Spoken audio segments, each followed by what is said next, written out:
একটু সাফ করে দিন। জানতাম জানতাম। শুভ সন্ধ্যা।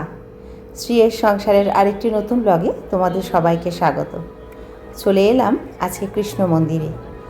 দোল উৎসব উপলক্ষে এখানে বিরাট বড় আয়োজন হয়।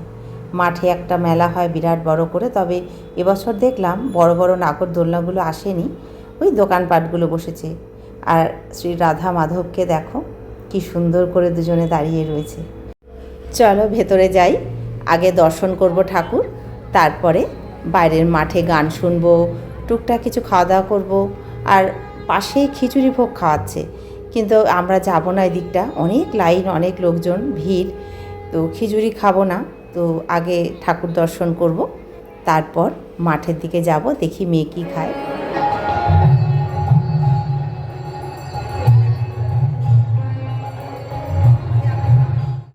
যাবো যাবো, ভিড় আছে বলে আমি চলে যাই, তাই ঠাকুরের কাছে যা।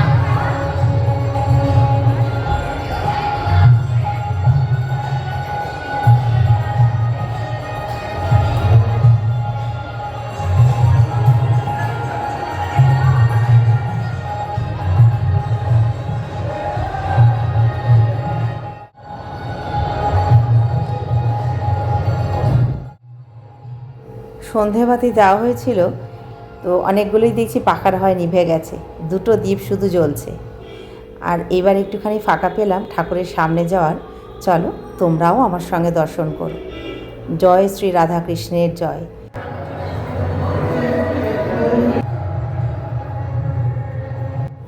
পরপর 7খানা ঘট বসানো হয়েছে, তার সামনে একটা করে নৈবেদ্য, আর ঘটের ওপরে 1 ডজন করে কলা। এই হচ্ছে পুজোর জোগাড়। আর কত গোপাল যে এখানে বসে আছে, এক একটা গোপাল এক এক রকম সুন্দর, মন যেন ভরে যায় এখানে এলে। আর পাশেই তো মাঠে হরিনাম সংকীর্তন অহরহ হয়ে চলেছে, তো সেখানে এবার যাব, একটু প্রণাম করে নিলাম, একটু পয়সা দিলাম। তারপরে সবাই দেখছি এখানে বাচ্চারা খেলাধুলো করছে। আর মন্দিরের কারুকাজগুলো আমাকে ভীষণ মুগ্ধ করে। প্রত্যেক বছর কিন্তু আমি আসি এই মন্দিরটায় ঠাকুরকে দর্শন করতে।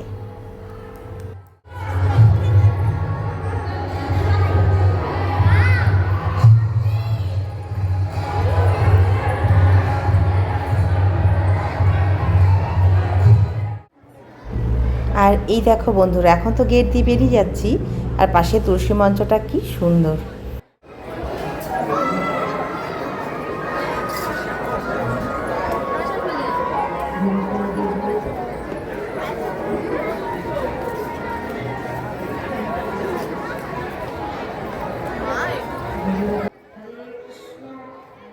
মেয়ে আমায় বলছে তাড়াতাড়ি চটি পড়ো, ওই খিচুড়ির দিকে একদম তাকাবে না। তো আমার পেটটাও ঠিক সমস্যা করেছে দুদিন, তাই জন্য খিচুড়িও খাইনি। আর এখানে আমি কিছুই খাবো না, যেটুকু খাবো ওই সর্যায় খাবো। মন্দিরটা দেখো কি সুন্দর লাগছে না? তো চলো এবার যাচ্ছি মাঠে, যেখানে মেলা বসেছে, ছোটোখাটো মেলা বসেছে। গত বছর কিন্তু অনেক বড় বড় নাগরদোলনা এসেছিলো। আর যে পাশেই কিন্তু হরিনাম সংকীর্তন হচ্ছে। আগে মেয়েটাকে কিছু খাইয়ে নিয়ে আসি, তারপরে গান শুনবো।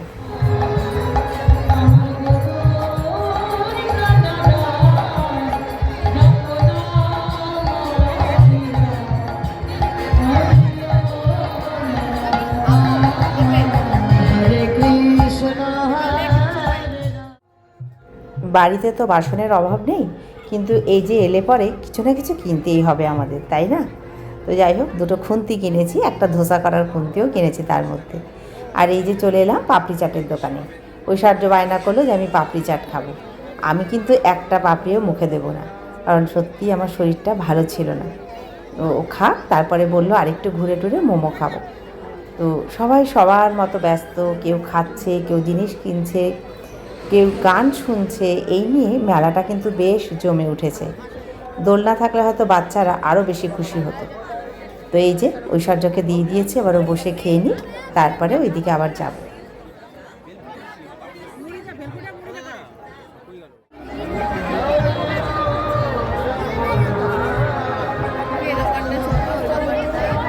ওই যে মোমোর দোকানটা চুলের কি বেরিয়েছে দেখ, চুলের কি বেরিয়েছে দেখ।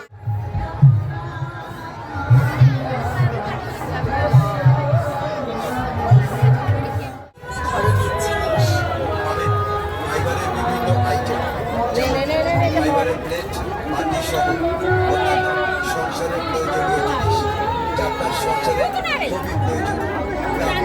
50 টাকা, 60 টাকা, 70 টাকা। সব কেনাকাটা খাওয়া দাওয়া হয়েছে। এখন অনেকটা রাত হয়ে গেছে, প্রায় 10:30 বাজে। তো আর দেরি করব না, এবার আস্তে আস্তে বাড়ির দিকে যাব। তবে ওই যে বললাম একটুখানি হরিনাম শুনবো, নইলে কিন্তু মনটা একদমই শান্তি পাবো না। তো আমার কিন্তু এটাই ইচ্ছে করে যে বসে একভাবে হরিনাম শুনি, কিন্তু বাচ্চাদের নিয়ে এলে যেটা হয়, ওরা তো একভাবে ওগুলো শুনতে পছন্দই করবে না। তো চলো যাই ওখানে। কিছু করেছি, কিচ্ছু সঙ্গে যাবে না। তাও আমরা পরিশ্রম করি কেন, অর্থের পিছনে ছুটি কেন? কারণ কর্মই হলো আমাদের ধর্ম। এই যা কিছু পৃথিবীতে পেয়েছো, কিছু তোমার সঙ্গে যাবে না। পৃথিবীতে এসে পেয়েছো, পৃথিবীতে রেখেই চলে যাবে। তোমার কেউ তো কারো নয় রে বন্ধু, তোমার কেউ তো কারো নয়।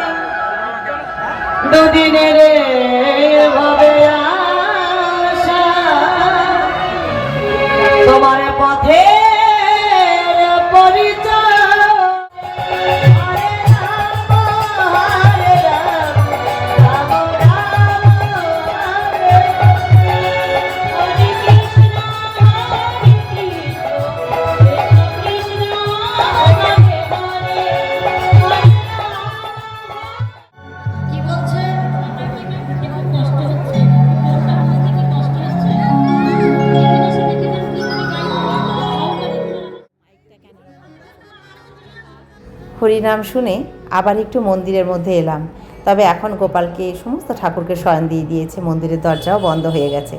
আর তুলসী মঞ্চটার কাছে আবার একটু ঘুরে গেলাম। আমার এত ভালো লাগছে যে কি বলবো। অনেকেই কিন্তু এখানে আশেপাশে এসে বসছে, তাদেরও ভালো লাগছে। চারপাশের মহলটা অসাধারণ সুন্দর। তো যাই হোক, সমস্ত দর্শন হলো, খাওয়া দাওয়া হলো, আর মনটাও ভরে গেল। আসছে বছর আবার আসবো, আবার তোমাদের সঙ্গে এই ভিডিও শেয়ার করব এই কৃষ্ণ মন্দিরের। আর এটা কিন্তু ইস্কনেরই একটা অংশ, মায়াপুর যে ইস্কন, সেই মন্দিরেরই এটা অংশ। তো যাই হোক, এবার আমার ভিডিওটা শেষ করব। তোমরা খুব ভালো থেকো, আনন্দে থেকো, সুস্থ থেকো। দেখা হচ্ছে বন্ধুরা পরের ভিডিওতে। শুভরাত্রি।